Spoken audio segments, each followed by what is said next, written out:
Welcome adventurers, explorers, and seekers of the unknown. Have you ever wondered about the tales that old towns whisper in the breeze? Stories of the past echoing through deserted streets. Today we embark on a journey through the heart of America, where the remnants of history intertwine with the resilience of the human spirit. Join us as we uncover the mysteries of the top 10 American ghost towns that people still live in. These aren't just dusty relics of the past, but living, breathing communities that defy the sands of time. From the rustling deserts of the Southwest to the rugged landscapes of the Rockies, each town holds a unique story waiting to be told. Make sure to subscribe to our channel so you never miss any new videos. As we wander through these forgotten corners of the country, we'll meet the brave souls who have chosen to inhabit these ghostly remnants. They walk among the shadows of history, breathing life into once abandoned streets and buildings. Coming in at number 10, we have Thurmond, West Virginia. Similar to many other ghost towns, Thurmond relied heavily on its railroad station to sustain its residents over the years. The railroad station sparked a significant increase in travel and trade, transforming the once remote area into a bustling hub of activity. To cater to the influx of visitors, the Dunglin Hotel was constructed on the opposite side of the river from Thurmond. Despite Thurmond's population of around 200 residents, alcohol was prohibited within its limits. The hotel swiftly gained a reputation as a hotspot for gambling and revelry, hosting extravagant balls and weekly shows in its grand lobby and recreation areas. Ripley's Believe It or Not even documented it as the venue for the longest poker game ever recorded, spanning an astonishing 14 years. However, Thurman's popularity gradually waned due to its limited accessibility, primarily by railroad. The final blow came with the devastating destruction of the Dunglin Hotel in 1930, set ablaze by arsonists. Now situated within the confines of the New River Gorge National Park, the majority of the land is owned by the government, with only 5 residents recorded in the 2010 census. Coming in at number 9, Goodsprings, Nevada. Nevada and California have many ghost towns scattered throughout their territories. These towns, once bustling mining centers, often deteriorated rapidly during the gold rush of the mid-19th century and even into the early 20th century. Many of them are now protected by historical preservation laws or maintained as state parks, which means they are uninhabited. Yet Goodsprings stands out due to its proximity to Las Vegas and Hollywood, which has helped it survive into modern times. Notably, it boasts the Pioneer Saloon, believed to be the oldest and most authentic saloon in the southern part of the state. The village gained further attention as the location of actress Carole Lombard's tragic plane crash. Her husband, the renowned Clark Gable, sought solace at the aforementioned Pioneer Saloon for hours in his sorrow. Today, Goodsprings is home to just under 200 residents and welcomes visitors with food and adventure tours. Moving on to number 8, we have Rodney, Mississippi. At one time, this small and tranquil village was only 3 votes away from becoming the capital of the state. Even before then, the location's geography made it perfect for crossing the powerful Mississippi River, attracting Native Americans and later commercial boats. During the 1830s, Rodney proudly housed the state's inaugural opera house, along with numerous shops and eateries. Sadly, in 1843, the population plummeted due to a severe outbreak of yellow fever. However, Rodney managed to recover and reached its zenith in the 1860s. Ultimately, it was the Civil War that brought ruin to this steamboat community. Although the town itself remained untouched by warfare, the conflict devastated the surrounding countryside, affecting livestock and the economy. As with much of the South, Reconstruction exacerbated these challenges, and today, the precise population remains unknown. Number 7 brings us Bannack, Montana. Before Montana became a state in the United States, it was inhabited by the Bannack tribe, Native Americans who gave the area its name. In 1892, gold was discovered nearby, leading to a rush of people to Bannack. The town even served as the capital of the Montana Territory for 2 years. However, harsh winters, high crime rates, and its remote location led to the decline of Bannack in the 20th century.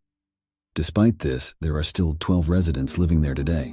Moreover, once a year the town hosts Bannack Days, offering visitors a chance to experience its heyday through historical reenactments, simulated mining activities, and traditional Western cuisine. This annual event attracts hundreds of visitors to Bannack every summer, ensuring that the town's spirit remains alive.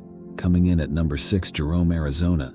It can be a bit sad to learn about all these small places that were forgotten or left behind over the years. Here's one that almost faced that fate but has since seen a revival. Jerome, Arizona used to be home to copper mines and had over 10,000 residents by the late 19th century. Like many ghost towns, when resources from the ore dwindled, so did the population. The Great Depression worsened these issues, and the town was on the brink of disappearing. However, the people of Jerome refused to let that happen. Instead, they embraced tourism. Jerome is now recognized as a National Historic Landmark and a popular tourist spot. With a population of almost 500, we have made it to the halfway point with Shaniko, Oregon. Once hailed as the wool capital of the world, this town was first labeled a ghost town during the Oregon Centennial Exposition in 1959. Despite this designation, as of 2020, Shaniko still has a population of 30 residents. The town's decline began in the 1960s when Oregon's railways were updated, diverting traffic away from Shaniko and isolating it from major cities. Shaniko boasts a well-preserved historical district, drawing in tourists, especially during the summer months.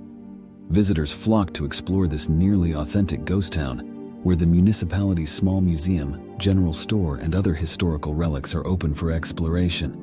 Moving on to number 4, we come to Cairo, Illinois. Located at the meeting point of the Ohio and Mississippi rivers, Cairo, Illinois boasts a surprising history for a Midwest town. In 1862, Ulysses S. Grant established a Civil War base here, leading to a rapid increase in population until 1920. Cairo thrived as a bustling port for trade and commerce, facilitated by steamboats navigating the rivers. At its zenith, Cairo boasted a population exceeding 15,000 inhabitants. However, during the 1960s civil rights movement, tensions between black and white residents erupted into violence. Riots, shootings, and firebombings ensued, rendering Cairo unsafe for families of all races. The town's reputation suffered a severe blow. Despite its early 20th century popularity due to its riverside location, Cairo faced a devastating flood in 2011, which destroyed most of its surrounding levees. Presently, Cairo is inhabited by just under 1,500 people. Despite this relatively large population, its downtown and historic district lie nearly deserted, earning it the moniker of a ghost town. Coming in at number 3, we arrive at Centralia, Pennsylvania. The municipality with the lowest population in Centralia has a significant reason for its decline.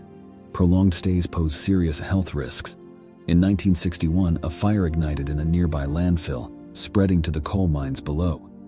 Residents numbering 1,500 remained unaware until 1979, when unusually high temperatures in underground gas containers were detected. Additionally, a sinkhole emerged, endangering a young boy's life. As the fire persisted, emitting toxic gases like carbon monoxide, many understandably evacuated. Within 11 years of discovering the underground fire, the population dwindled to 63. By 2002, the Centralia zip code ceased to exist, and by 2013, an agreement allowed the remaining 7 citizens to reside in Centralia until their passing. According to the 2020 census, only 5 inhabitants remain. At number 2, Monowi, Nebraska. Unlike the majority of towns mentioned in this list, Monowi has always remained tiny. Its population peaked at 150 in 1930, but currently stands at just 1 resident. Yes, you heard that correctly. Only 1 person resides there. Rudy and Elsie Eiler lived in Monowi in 2000, but after Rudy passed away in 2004, Elsie chose to stay. Being the sole resident means she takes on multiple roles, including mayor, librarian, secretary, and any other necessary duties for the village. There are other villages in the United States with populations of 1. However, Monowi stands out as the sole officially incorporated one, all thanks to Eiler's commitment. Each year she dutifully pays taxes to herself to maintain the town's 3 lampposts illuminated and the water flowing. Additionally, she manages a tavern known for serving the coldest beer in town. And finally, coming in at number 1, Gary, Indiana. Similar to Cairo, Gary is not officially classified as a ghost town, but it is gradually heading in that direction. In fact, it stands as the 9th largest city in Indiana, boasting a population of nearly 70,000. While this may seem substantial, it pales in comparison to the city's peak population of 176,000 back in 1960. What caused such a significant decline? Numerous factors contributed to Gary's decline. Once hailed as the Magic City, Gary thrived as a bustling hub adjacent to Chicago during the early 20th century. Its steel mills, nestled along the picturesque shores of Lake Michigan just 30 miles from Chicago, offered abundant employment opportunities to immigrants and locals alike. Gary exuded charm as a vibrant small city embodying the essence of Midwestern culture. So much so that in Meredith Willson's 1957 musical, The Music Man, the main character, a con man, claimed to hail from Gary to enhance his credibility. However, Gary's fortunes took a sharp downturn just 3 years later. In 1960, competition from overseas steel mills led to a massive loss of jobs and economic activity for Gary. Like Cairo, racial tensions fueled civil unrest throughout the 1960s, necessitating the deployment of 3,000 National Guardsmen to restore order. Strict curfews and bans on gasoline and liquor were imposed on residents. These challenges prompted a mass exodus from Gary, primarily by those who could afford to relocate. Those left behind witnessed the city's decline firsthand. Once celebrated as the city of the century in the 1950s, Gary earned the dubious title of the murder capital of the U.S. by 1994. Despite these setbacks, both the government and the residents of Gary remain resilient. Efforts have been made to revitalize the area, including the development of arts centers and casinos to attract tourists and potential residents. Many deteriorating buildings are being renovated or demolished, signaling hope for the once prosperous region's resurgence. As of the last update in January 2022, the latest population figure for Gary, Indiana, was approximately 69,000 residents. And there you have it, our top 10 American ghost towns that people still live in. Thanks for watching another episode from Fun Facts Galore.